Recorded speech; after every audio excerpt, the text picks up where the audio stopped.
ជំរាបសួរបងប្អូនទាំងអស់គ្នាសូមស្វាគមន៍មកកាន់ថ្នាក់រៀនគីមីវិទ្យាថ្នាក់ទី8លោកគ្រូឈ្មោះរឿនរាសីមកពីវិទ្យាល័យព្រះស៊ីសុវត្ថិសាលារៀនចំនួនថ្មីហើយថ្ងៃនេះលោកគ្រូនឹងបង្រៀនបងប្អូនអំពីជំពូកទី1ទ្រឹស្ដីម៉ូលេគុលអាតូមមេរៀនទី2និមិត្តសញ្ញារូបមន្តគីមីនិងប្រតិកម្មទីមីដែលមានខ្លឹមសារវឡង់គីមីនិងម៉ាស់ម៉ូលេគុលបាទអញ្ចឹងចំពោះវត្ថុអំណងនៅថ្ងៃនេះដែលលោកគ្រូចង់ឲ្យបងប្អូនដឹងទី1នោះគឺបងប្អូនអាចពណ៌នាពីវឡង់របស់ធាតុហើយនិងរ៉ាឌីកាល់ថាតើធាតុឬក៏រ៉ាឌីកាល់នឹងវឡង់របស់វាដូចបន្តិចដែរនិងទី2នោះគឺបងប្អូនអាចបកស្រាយពីវឡង់របស់ធាតុនិងរ៉ាឌីកាល់ថាហេតុអីបានជាធាតុនឹងវាមានវឡង់ស្មើប៉ុណ្ណឹងឬក៏រ៉ាឌីកាល់មួយនឹងវាមានវឡង់ស្មើប៉ុណ្ណឹងនិងទី3នោះគឺបងប្អូនអាចគណនាម៉ាស់ម៉ូលេគុលរបស់រូបមន្តគីមីបានថាតើប្រភេទរូបមន្តគីមីមួយតើម៉ាស់របស់វាស្មើប្រមាណដែរអញ្ចឹងយើងនឹងគណនាវាបាទអញ្ចឹងយើងចូលទៅមេរៀនរបស់យើងតែម្ដងអញ្ចឹងមេរៀនរបស់យើងគឺដល់ចំណុចទី3វឡង់គីមី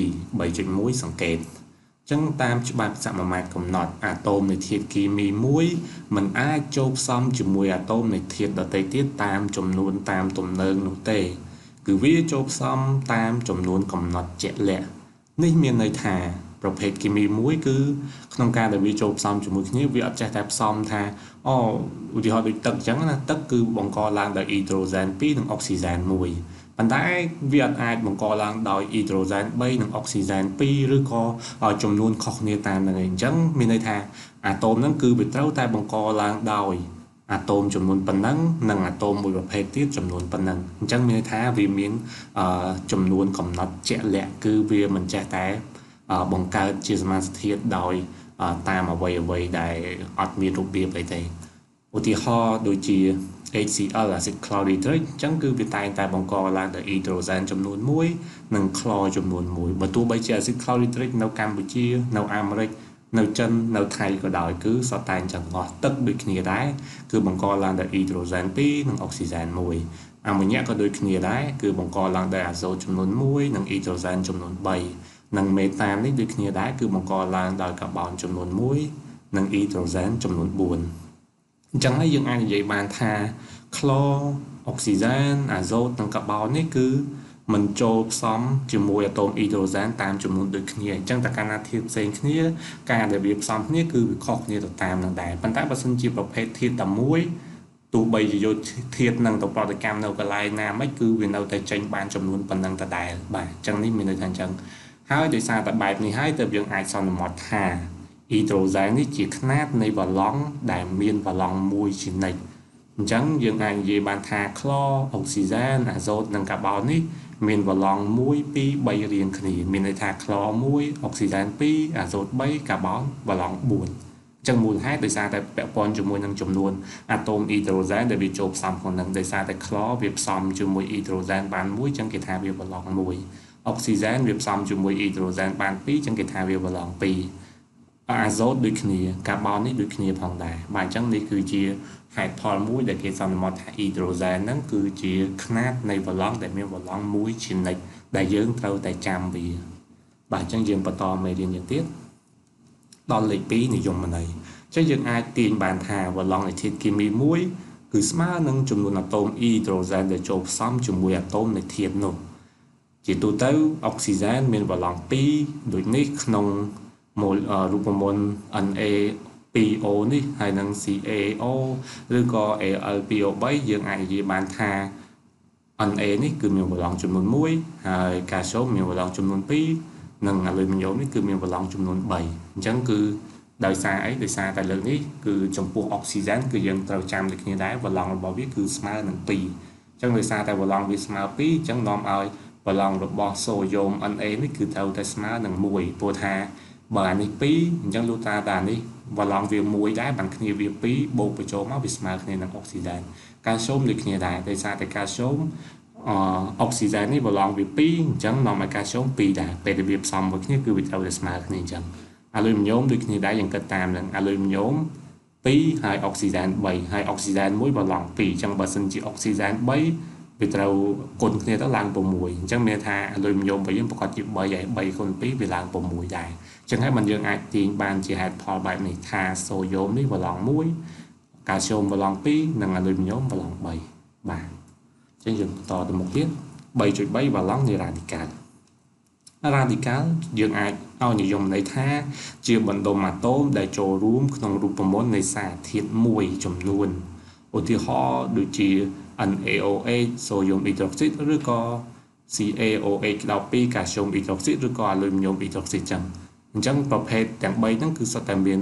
បណ្ដុំអ៊ីដ្រូស៊ីលដែលជា OH នេះគឺយើងហៅថាបណ្ដុំអ៊ីដ្រូស៊ីលអញ្ចឹងបណ្ដុំអ៊ីដ្រូស៊ីលហ្នឹងឬក៏យើងអាចហៅថា radical អ៊ីដ្រូស៊ីតគឺវឡង់របស់វាគឺស្មើនឹង1ជានិច្ចដែរហើយតាំងដោយ OH បែបហ្នឹងក៏បានឬក៏ OH ដកបែបនេះក៏បានអញ្ចឹងដោយសារអីគេមិញគឺសូដ្យូមវឡង់1អញ្ចឹងដល់ពេល OH របស់យើងនេះមកដុំនេះប្រកាសជា1ដែរទៅវាអត់មានបន្ថែមលេខអីចំណែកឯកាល់ស្យូមអ៊ីដ្រូស៊ីតដូចគ្នាដែរកាល់ស្យូមវឡង់វា2អញ្ចឹងដល់ពេល OH នេះបើដោយសារតែវាមាន2អញ្ចឹងប្រកាសជា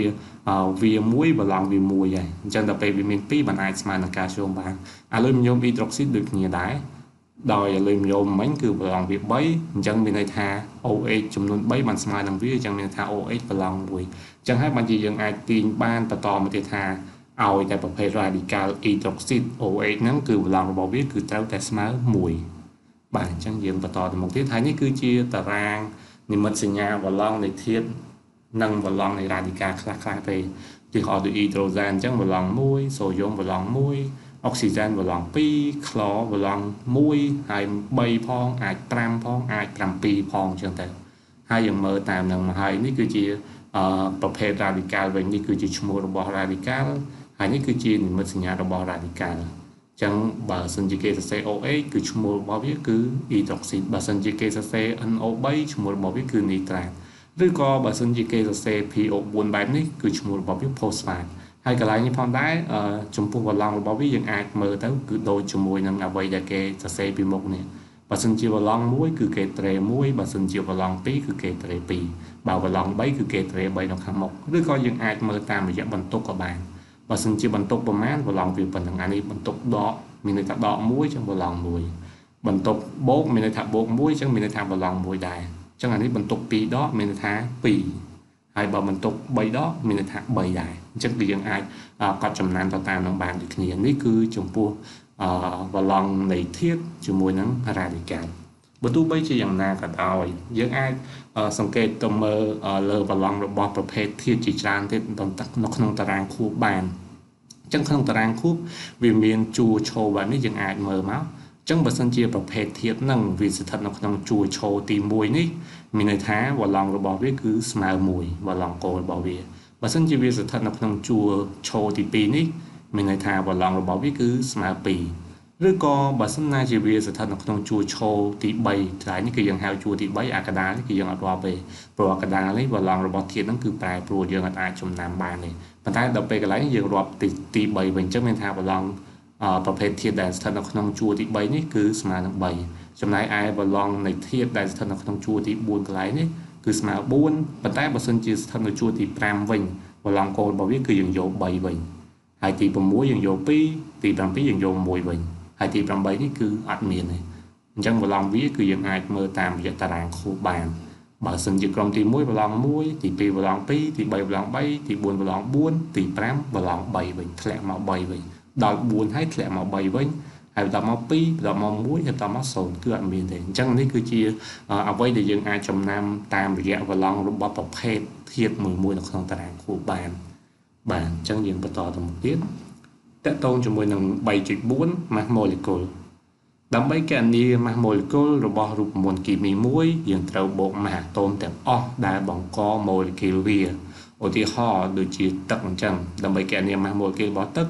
គឺយើងយក mass atom របស់ hydrogen គុណជាមួយនឹងចំនួនរបស់វាដែលមាននៅក្នុងហ្នឹងហើយបូកជាមួយនឹង mass atom របស់ oxygen អញ្ចឹងអានេះ mass atom របស់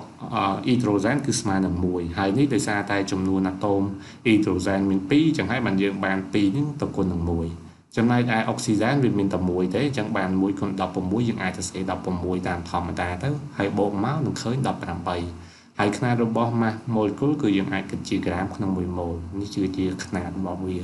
ឧទាហរណ៍មួយទៀតចំពោះ mass molecule របស់ acid sulfuric ចឹង acid sulfuric យើងមើល ម៉ាស់របស់ hydrogen ស្មើ1ប៉ុន្តែ hydrogen កន្លែងនេះគឺវាមានចំនួន2អញ្ចឹងយើងបាន2គុណនឹង1ហើយស្ពាន់ធម៌ម៉ាស់អាតូមរបស់វាគឺ32អញ្ចឹងយើងបូក32ចឹងមកហើយអុកស៊ីហ្សែនម៉ាស់អាតូមរបស់វា16ប៉ុន្តែដោយសារតែក្នុងនេះវាមានចំនួនទាំងអស់4លេខសន្ទុះនេះគឺបញ្ជាក់ឲ្យចំនួនរបស់អុកស៊ីហ្សែនហ្នឹងអញ្ចឹងមានន័យថាអុកស៊ីហ្សែនមានចំនួន4អញ្ចឹងគឺយើងយក4គុណនឹង16ហើយពេលដែលយើងទូទាត់លេខនេះមកគឺនឹងឃើញ98ហើយមូលហេតុដែលក្នុងការកណនាគឺយើងត្រូវបូកអញ្ចឹងគឺយើងនេះគិតតែមើលរូបភាពមួយនេះអញ្ចឹងរូបភាពនេះគឺបង្ហាញអំពីទឹកអញ្ចឹងទឹកវាក៏កើតឡើងចេញពីអុកស៊ីហ្សែនចំនួន1និងអ៊ីដ្រូសែនចំនួន2អញ្ចឹងដើម្បីកណនាម៉ាស់របស់វាប្រកបជាត្រូវបូកទាំងម៉ាស់អ៊ីដ្រូសែនហើយនិងអុកស៊ីហ្សែននៅក្នុងហ្នឹងហើយទើបអាចចេញជាទឹកបានអញ្ចឹងហើយក្នុងការកណនាម៉ាស់ molecule ក៏ដូចគ្នាដែរគឺយើងត្រូវបូកម៉ាស់ប្រភេទធាតុនីមួយៗបញ្ចូលគ្នាហើយយើងកុំបារម្ភចំពោះម៉ាអាតូមនៃធាតុមួយហ្នឹងបើសិនជាមានក្នុងសំណួរឬក្នុងលំហាត់គឺគេនឹងឲ្យតម្លៃវាមកស្រាប់ហើយប៉ុន្តែពេលខ្លះក៏យើងត្រូវចាំបានខ្លះដែរឧទាហរណ៍ដូច hydrogen គឺ1អញ្ចឹងទៅ oxygen 16អញ្ចឹងទៅគឺយើងអាចចំណាំបានខ្លះប៉ុន្តែទោះបីយ៉ាងណាក៏ដោយគឺគេនៅតែប្រាប់ដដែលទេបាទអញ្ចឹងនេះគឺជារបៀបក្នុងការដែលគេកណនា mass molecule គឺគេកណនាដោយតាមរបៀបបែបនេះ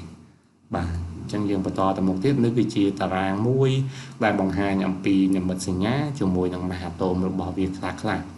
ឧទាហរណ៍ដូចជា hydrogen អញ្ចឹងម៉ាស់របស់វា1 potassium ម៉ាស់របស់វា39 aluminum ម៉ាស់របស់វា27អញ្ចឹងទៅអញ្ចឹងគឺយើងមើលតាមហ្នឹងនេះគឺយើងអាចមើលតាមហ្នឹងបានហើយនេះគឺជាម៉ាស់អាតូមហើយម៉ាស់អាតូមនេះទោះបីយ៉ាងម៉េចក៏ដោយក្នុងលំហាត់គឺគេតែងតែឲ្យមកស្រាប់ទេយើងមិនចាំបាច់ចាំទេព្រោះថាធាតុរបស់យើងមានទាំងអស់ដល់ទៅ118អញ្ចឹងបើសិនជាយើងចាំគឺមិនងាយទេអញ្ចឹងគឺគេនឹងឲ្យមកស្រាប់ទេហើយមួយវិញទៀតបើសិនជាបងប្អូនចង់មើលម៉ាស់អាតូមរបស់វាគឺបងប្អូនអាចមើលនៅក្នុងតារាងខូបនៃធាតុគីមីបានអញ្ចឹងក្នុងតារាងខូបនៃធាតុគីមីគឺគេនឹងតារាងខូបខ្លះគឺគេនឹងសរសេរមកឲ្យម៉ាស់អាតូមស្ថិតនៅកន្លែងណាយើងមើលតាមការណែនាំរបស់គេទៅប៉ុន្តែបងប្អូនប្រកាសជាពេលនឹងមើលនឹងជួបពីលេខម៉ាស់អាតូមហ្នឹងគឺជាលេខក្បៀសចឹងបើសិនណាជាលេខក្បៀសគឺបងប្អូនត្រូវតែបង្កត់វាបើសិនជាក្បៀសឧទាហរណ៍ថា hydrogen អញ្ចឹងម៉ាស់របស់វា 0.99 អីចឹងគឺយើងបង្កត់វាមកវាបាន1អញ្ចឹងទៅឬក៏ potassium អញ្ចឹងម៉ាស់របស់វាគឺបាន 39.002 អីចឹងទៅអញ្ចឹងយើងបង្កត់មកសល់39អញ្ចឹងទៅអញ្ចឹងហ្នឹងគឺយើងមានរបៀបបង្កត់វាបែបហ្នឹងឬក៏ aluminum ម៉ាស់របស់វាយើងអាចមើលទៅឃើញ26.8 ឬក៏ 26.9 អញ្ចឹងយើងអាចប្រកួតឡើងដល់27អញ្ចឹងគឺម៉ាស់របស់វាគឺយើងអាចមើលក្នុងតារាងខួបប៉ុន្តែគឺយើងត្រូវបង្កត់លេខបន្ថែមទៀតបើសិនជាផ្ទុយក្បៀសហ្នឹងវាតូចជាង 0.5 គឺយើងប្រកត់ចុះបើសិនជាវាធំជាង 0.5 គឺយើងប្រកត់វាឡើងអញ្ចឹងហ្នឹងគឺជារបៀបមួយដែលយើងមើល mass molecule របស់វានៅក្នុងតារាងខួបគឺយើងមើលបែបនេះបាទអញ្ចឹងយើងបន្តទៅមុខទៀតដល់វឹកហាត់តែម្ដងអញ្ចឹងលោកគ្រូមានសំណួរមួយសួរបងប្អូនសំណួរសួរថាតើអុកស៊ីហ្សែនមានវ៉ាឡង់ស្មើនឹងប៉ុន្មានអញ្ចឹងលោកគ្រូមានចម្លើយឲ្យបងប្អូនជ្រើសរើសដូចគ្នាដែរអញ្ចឹងចម្លើយកមានវ៉ាឡង់ស្មើ1ចម្លើយខមានវ៉ាឡង់ស្មើ2និងចម្លើយកមានវ៉ាឡង់ស្មើ3បាទអញ្ចឹងបងប្អូនត្រូវគិតមើលតើអុកស៊ីហ្សែនមានវ៉ាឡង់ស្មើប៉ុន្មានគឺលោកគ្រូធ្លាប់ប្រាប់បែបម៉េចឬក៏បងប្អូនអាចគិតមើលរូបមន្តរបស់ទឹកក៏បានអញ្ចឹងទឹករូបមន្តរបស់វាគឺ H2O អញ្ចឹងបើសិនណាជាវាមានរូបមន្ត H2O តើ O ដែលជាអុកស៊ីហ្សែននឹងអាចមានវ៉ាឡង់ស្មើប្រមាណដែរបាទអញ្ចឹងបងប្អូនគិតដល់ចំណុចនេះបងប្អូននឹងអាចទាញបានថាតើអុកស៊ីហ្សែនមានវ៉ាឡង់ប្រមាណបាទអញ្ចឹងយើងមើលចម្លើយទាំងអស់គ្នាតែម្ដងចម្លើយដែលត្រឹមត្រូវនោះគឺចម្លើយខគឺអុកស៊ីហ្សែនមានវ៉ាឡង់2អញ្ចឹងមើលការបកស្រាយនេះអញ្ចឹងដោយលោកគ្រូថាអញ្ចឹងគឺយើងគិតទៅលើ molecule ទឹកអញ្ចឹង molecule ទឹកគឺវាបង្កឡើងដោយអុកស៊ីហ្សែន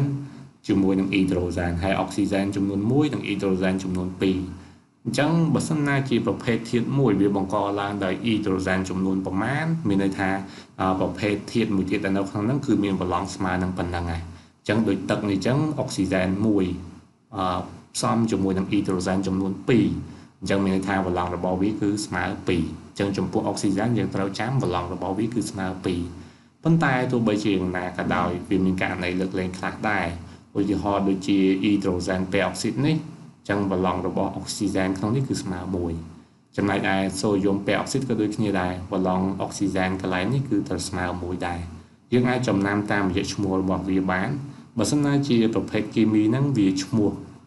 កតុយពែអុកស៊ីតបែបនេះអញ្ចឹងមានន័យថាអុកស៊ីហ្សែននៅក្នុងហ្នឹងវ៉ាឡង់របស់វាតែមួយទេប៉ុន្តែបើសិនជាឈ្មោះវាផ្សេងអញ្ចឹងវ៉ាឡង់អុកស៊ីហ្សែនគឺតែងតែស្មើ2ជានិច្ចអញ្ចឹងយើងអាចសរុបជារួមបានថាអុកស៊ីហ្សែនគឺមានវ៉ាឡង់ស្មើ2ប៉ុន្តែគឺលើកលែងចំពោះប្រភេទសមាសធាតុដែលមានឈ្មោះកតុយពែអុកស៊ីតនឹងមានន័យថាវ៉ាឡង់អុកស៊ីហ្សែនក្នុងហ្នឹងគឺស្មើនឹង1អញ្ចឹងបងប្អូនត្រូវចំណាំកន្លែងហ្នឹងប៉ុន្តែភាគច្រើនបងប្អូនគ្រាន់តែចាំថាអុកស៊ីហ្សែនវ៉ាឡង់2បានហើយព្រោះភាគច្រើនកម្រិតមួយនេះវាតតែថ្នាក់ខ្ពស់ទៅយើងអាចរៀនដល់ប៉ុន្តែត្រឹមកម្រិតទី8យើងគឺមិនសូវជាមានប្រមាណទេបាទអញ្ចឹងលោកគ្រូមានសំណួរមួយទៀតសំណួរសួរថាតើ radical sulfate ដែលយើងតាំងមានត្រេ2 SO4 ឬក៏ SO4 2ដកនេះមានវ៉ាឡង់ស្មើប្រមាណអញ្ចឹងលោកគ្រូមានចម្លើយបងប្អូនជ្រើសរើសដូចគ្នាចម្លើយកស្មើ1ចម្លើយខស្មើ2និងចម្លើយកនោះគឺស្មើ3អញ្ចឹងបងប្អូនត្រូវគិតមើលតើ radical sulfate SO4 នេះតើវ៉ាឡង់ស្មើប្រមាណអញ្ចឹងដើម្បីគិតអាហ្នឹងបងប្អូនត្រូវសម័យលើរូបមន្តរបស់ acid sulfuric ចា acid sulfuric និមិត្តសញ្ញាឬក៏រូបមន្តរបស់វាដូចមិនដែរគឺ H2SO4 អញ្ចឹងមានន័យថា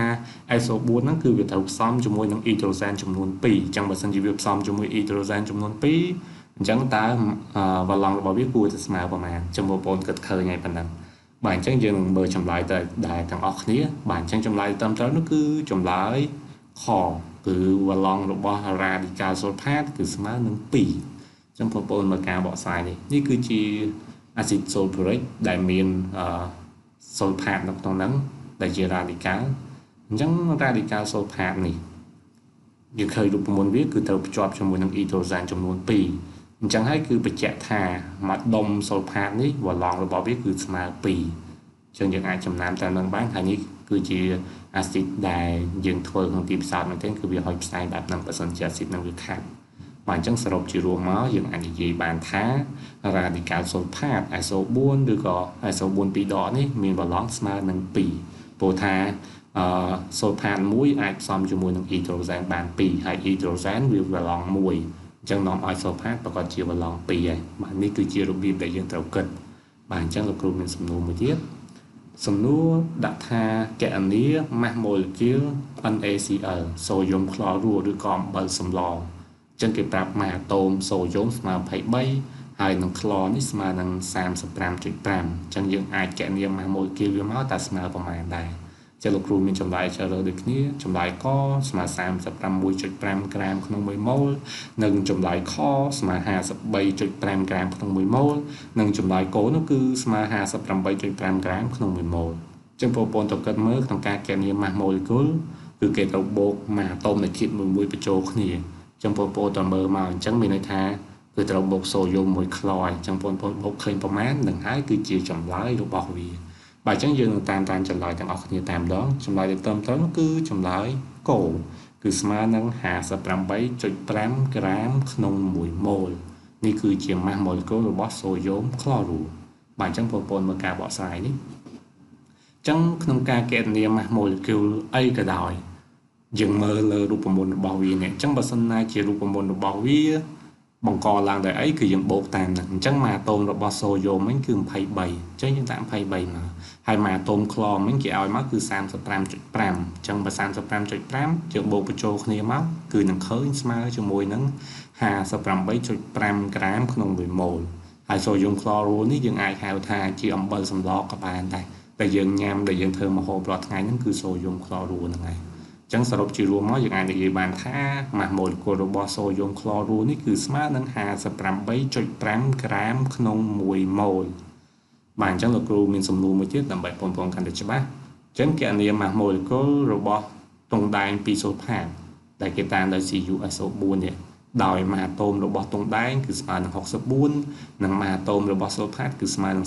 32និងមួយអាតូមរបស់អុកស៊ីហ្សែនស្មើនឹង16បាទអញ្ចឹងលោកគ្រូមានចម្លើយបងប្អូនជ្រើសរើសដូចគ្នាចម្លើយកស្មើនឹង150ក្រាមក្នុង1ម៉ូលចម្លើយខស្មើនឹង160ក្រាមក្នុង1ម៉ូលនិងចម្លើយកនោះគឺស្មើនឹង170ក្រាមក្នុង1ម៉ូល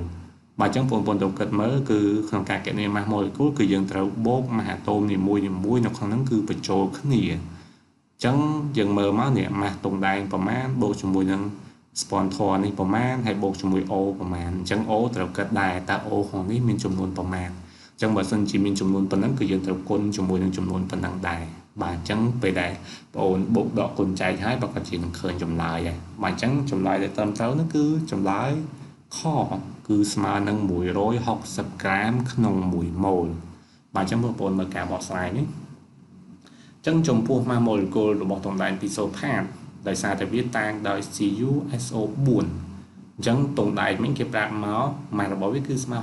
64ហើយ sponsor គេប្រាប់មកម៉ាស់របស់វាគឺស្មើ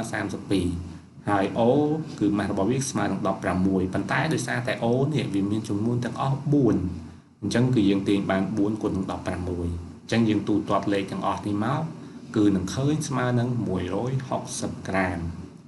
បាទអញ្ចឹងយើងអាចសរុបជារួមមកនិយាយបានថាម៉ាស់ម៉ូលេគុលរបស់តុងដែនពីសូថាតនេះគឺស្មើនឹង160ក្រាមក្នុង1ម៉ូលអញ្ចឹងតុងដែនពីសូថាតក្នុងជីវភាពរស់នៅរបស់យើងគឺជាប្រភេទសាច់ជូរខៀវសាច់ជូរខៀវហ្នឹងគឺជាតុងដែនពីសូថាតដែរដែលយើងអាចប្រើដុសខ្លួនឬក៏ធ្វើអីផ្សេងបាន